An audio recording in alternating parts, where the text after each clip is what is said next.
earth become a forest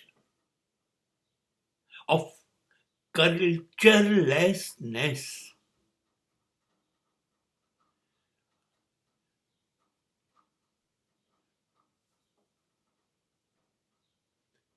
દરેક દેશોના ભૌતિક વિકાસ ગજબ દોડ એ આ પૃથ્વીને નર્ક બનાવી રહ્યું છે.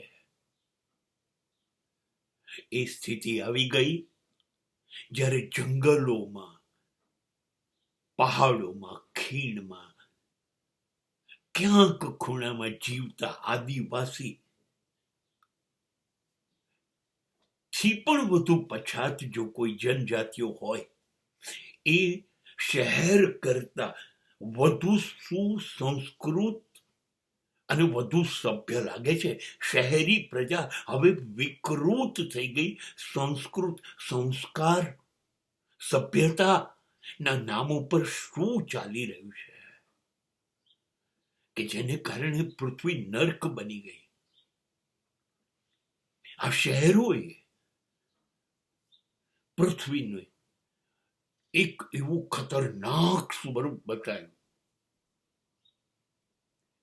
અદાલતોની અંદર ઉકેલ ન આવે એટલા જમા થઈ ગયેલા એકબીજાની વિરુદ્ધના દાવાઓ, કિસ્સાઓ, પોલીસ સ્ટેશનોની વધતી જતી સંખ્યા, અદાલતોની સંખ્યા વધે, વકીલોની સંખ્યા વધે, ડોક્ટરોની, હોસ્પિટલોની સંખ્યા વધવી, રાજકારણીઓની સંખ્યા વધે,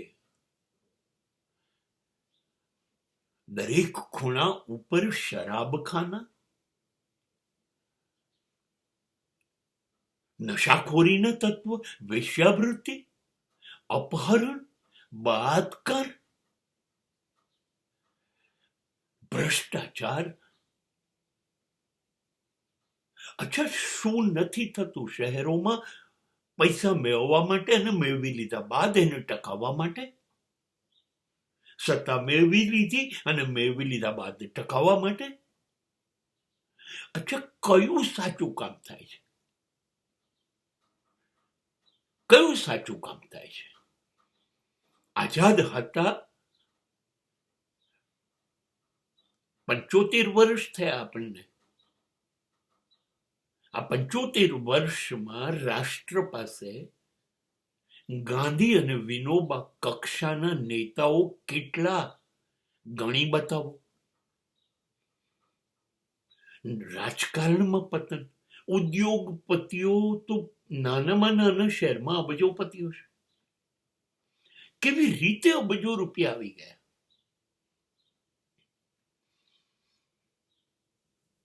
જ્યાં સુધી કાળું ન કરો ત્યાં સુધી ધોળું ન થાય.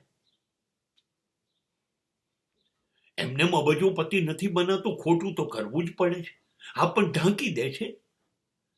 કેટલાક મંદિરોને, કેટલીક હોસ્પિટલોને, કેટલીક સ્કૂલોને, કેટલીક કોલેજોને કોકને થોડું થોડું દાન આપી દો. અબજો રૂપિયા કમાઈને એનો 1%, એ અબજો રૂપિયા તો લોકોને લૂંટીને લીધેલા છે.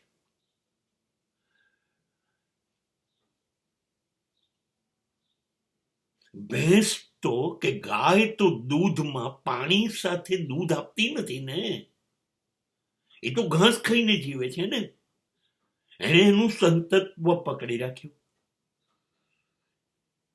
ડેરી ઉદ્યોગે 50-50% રેશિયો રાખ્યો હોત તો પણ દૂધ જોવા મળ્યું ના.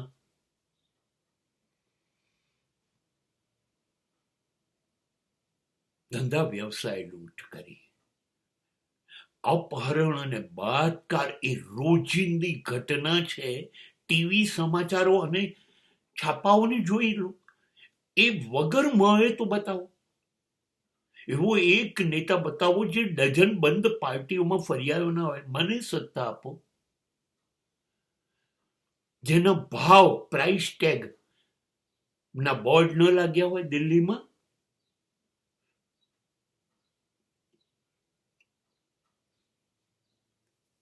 મુંબઈમાં, દિલ્હી, કલકત્તા, મદ્રાસ, મોટા શહેરોની અંદર બંદૂક દરેક માણસો ગમે ત્યારે ફોડી શકે છે.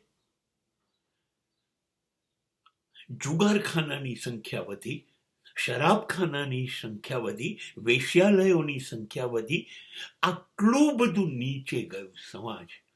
હવે આને તમે શું કહો છો? સ્વર્ગ કહો છો પૃથ્વીને? જંગલ જ કહો. આ બધું તમને જે ખૂણામાં રહેતા, કપડાં નથી પહેરતા, સ્વચ્છ ભાષા બોલતા નથી આવડતું, તમને જેને હેલો, થેન્ક યુ, સોરી બોલતા નથી આવડતું, એ બધા તમારા કરતા આગળ છે, ભલે જંગલમાં રહેતા હોય. તમે એને જંગલી કહો છો. જંગલી નામનો શબ્દ માટે પણ તમે લાયક નથી.